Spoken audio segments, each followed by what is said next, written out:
We didn't intentionally pick December as a time to see Graceland, but we're glad we did after seeing all the decorations that they created. Upon getting to Graceland, we first went through the museum portion across the street from the actual home, and ironically saw a display with Lisa Marie not long before she passed, sadly.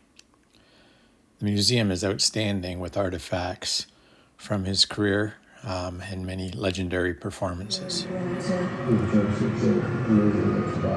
popular that the fans began naming him the Owl. We learned so much about Elvis from all the artifacts collected and the careful way that they were presented. We loved how the displays were categorized from movies to his time throughout the period that he served overseas in Europe with the armed forces. Each component of his life was so nicely documented.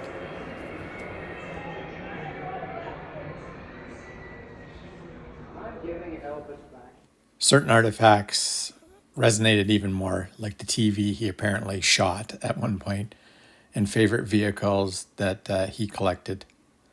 And then it was time to head across the street on the organized tour of Graceland. So they take you across on your timed bus, and you're allowed to gather outside the front door before finally entering into his home.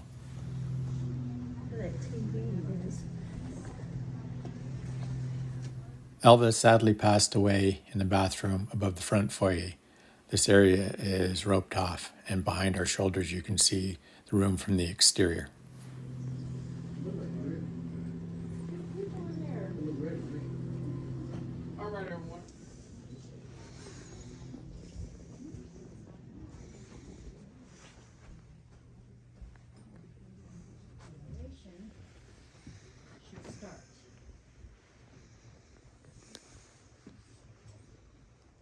The tour includes excellent audio tracked as you walk around the house.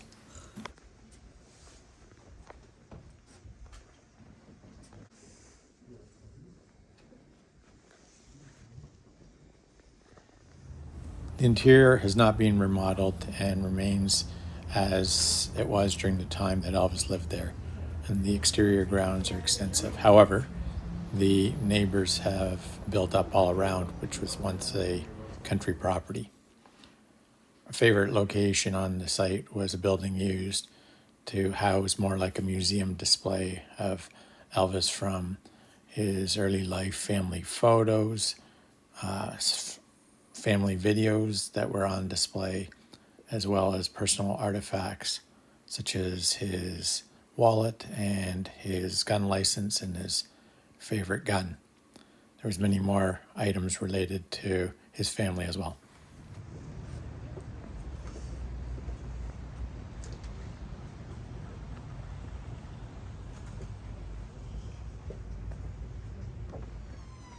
The purpose-built squash court was a place that Elvis hung with his friends shortly before he passed away. Elvis's mortal remains were moved to Graceland for safekeeping. His mother was reinterred here also, and later his father was buried beside him.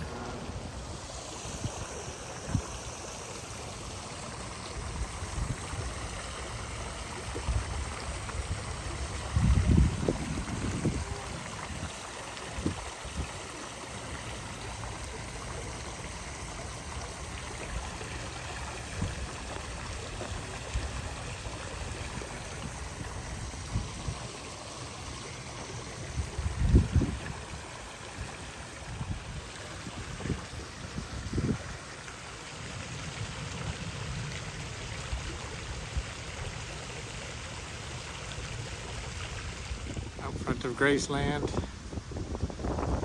after an amazing tour, Elvis died in the upper floors, which are off limit to the public. Well, you got some more amazement to do. You have at least 10 museums back at the plaza that you have to see. And then there are the planes that you have to walk through too.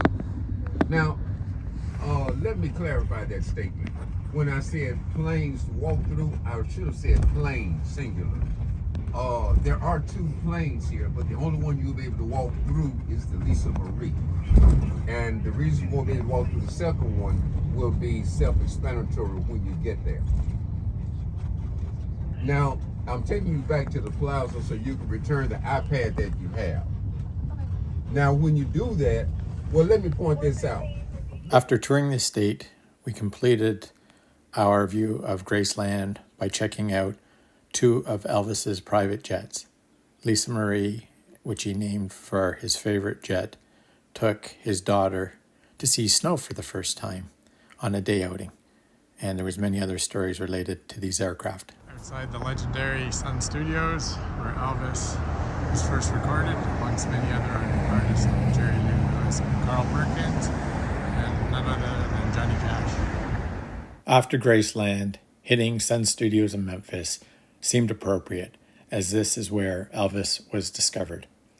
His initial performance did not impress the studio heads at Sun City, and then he did a much more bluesy version of That's All Right, and that was his ticket to success.